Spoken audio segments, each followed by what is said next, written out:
In this tutorial, I'll show you how to connect Notion with ChatGPT.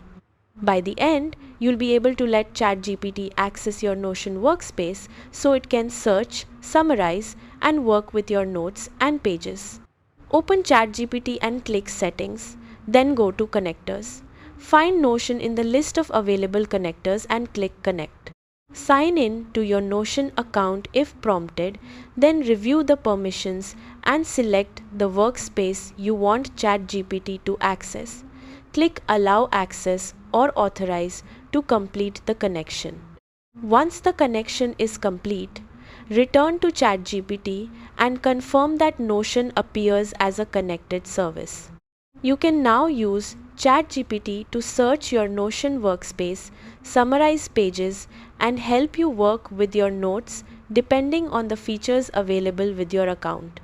If you want ChatGPT to access a specific page or database, make sure it's shared with the connected integration or included in the selected workspace.